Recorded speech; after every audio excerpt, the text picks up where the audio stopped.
Hey guys, it's Cameron here with Emerson Property Management. Every week I bring you tools, tactics, strategies, lessons I've learned, and things that help me build up a sizable rental portfolio in about 2 years and now manage that portfolio. Today I am taking a question from, I didn't even get the guy's name. I'm sorry. I am taking a question from, man, I am sorry, I'm going to butcher it. Chobo? Sorry, buddy.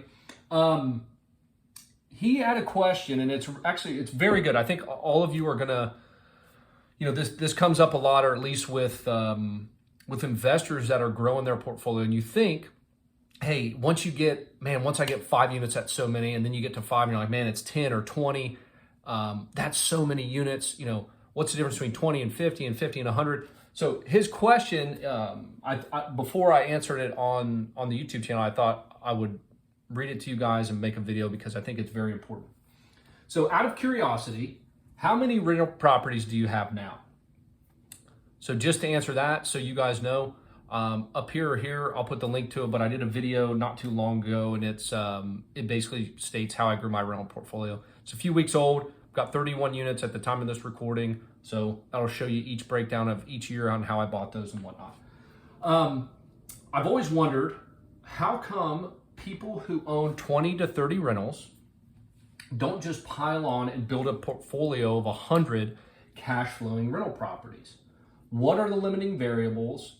Is it only cash on hand for down payments? I assume it's easy for pros to find cash flowing properties. So Chobo, this is a really good question because I thought that as well, like, holy Moses, 20 to 30 properties?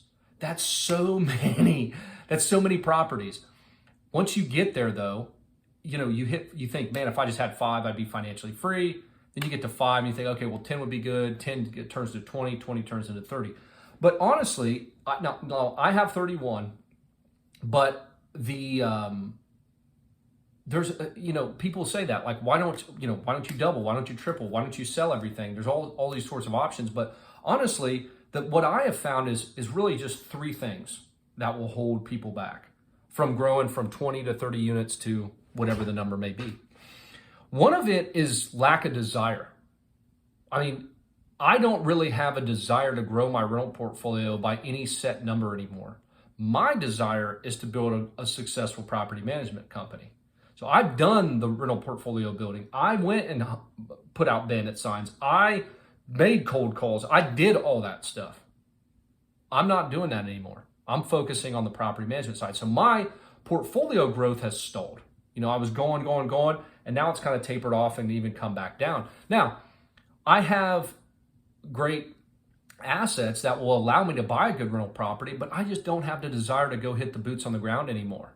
And that's not my main focus. So I think one thing is, once some people hit 5, 10, 20, 30 properties, you're making 50 to 100,000 bucks a year. You don't have to do anything else. Maybe you hit your goal. You're done. So lack of desire is one. Number 2 is lack of time. I just don't think, some people just don't want to do it anymore. They don't want to spend all their time. They have 10, 20, 30, 40 properties, and they're like, even if you hire a property manager, you still got to manage your property manager. So it's not like there's no time involved when you have rental properties. You still got to look through your P&L and your monthly statements and ask questions and determine repair decisions or renovation decisions. So it's not totally passive, as they say, passive income, rental properties, passive income. So some of it's just time. I don't want to deal with it anymore, right? Hey, I've got my 20, 30 units. I don't want to go to 50. I don't want the complexity. I don't want to have to hire somebody else and have them manage it. I don't want to have to deal with another property manager. I don't want to have to deal with any more units. I'm in a good position. So time, just don't want to deal with it. The time involved, don't want to spend any more. They'd rather spend it on their family, which most people, at least watching this video or subscribe to the YouTube channel, are looking for financial freedom, right? You're not buying rental properties because you like buying rental properties. You're buying what rental properties give you, right? That's the majority of people watching this. They want that financial freedom, or they want that freedom that when they walk into their job that they can say, you know what, this is bullshit. I'm done. I don't need this shit anymore, right? Things change, circumstances change, your boss is a dickhead. You can change. So that's number 2, time. Number 3, and I had to write this one down. Oh, this is probably the most important one, number 3. More picky. I have found for me that I am becoming extremely picky in any of the deals that I buy. If I'm buying a deal now, it's going to have really strict criteria. And the reason that is because once you have 20, 30, 40 properties, you don't need to buy another deal. You have a good portfolio and a good foundation to build off of. So you don't need to buy another house. If you do buy another house, you want to make sure that it's a great asset. It's not marginal. I talk about when you're starting out, and I did this. I bought some really good deals, and I bought some marginal deals when I started out, which have now thankfully become great deals. But when you start out, if you're having trouble finding a deal, don't buy a bad deal, but you can buy a marginal deal. And the reason that is because you're going to learn so much in the process. You're going to learn about the turnovers. You're going to learn about managing contracts. You're going to learn about leases. You're going to learn about tenant disputes and the common repairs and maintenance and all that stuff. You're going to learn all that. And that is invaluable if you're going to use this over, your 5, 10, 20-year investing career. So I think a lot of other investors that get to this 20, 30, 40, 50 unit mark, they're picky. They don't have to go out and buy any more deals. We don't have this massive enterprise that we've built up that we have to sustain with buying more and more deals, right?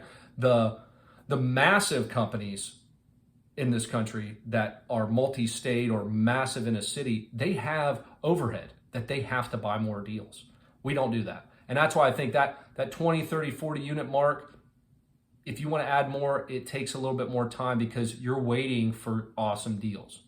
The criteria gets more strict, at least for me. That's why I've kind of slowed down. I'm very picky. So that was it, guys. There's not much else to that. I think, Chobo, I answered all your questions. I think those are the limiting variables.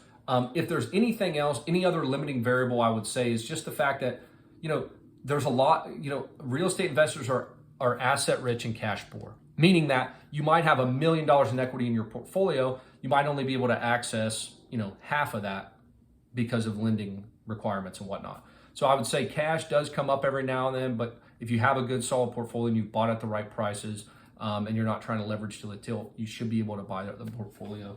And I don't think there are any other limitations. I think it is just lack of desire, not being comfortable with 20, 30, 40 units. I think it's time involved. Some people hit that threshold. And like I said, you guys are doing this for financial freedom, not because, you want to fix toilets and deal with property managers. And then the third one is the desire or the criteria. Get more and more strict with criteria as the portfolio grows because you don't have to buy the next deal. So I hope that was helpful. If it was, let me know. If it wasn't, let me know. Otherwise, I'll see y'all next week. Thanks.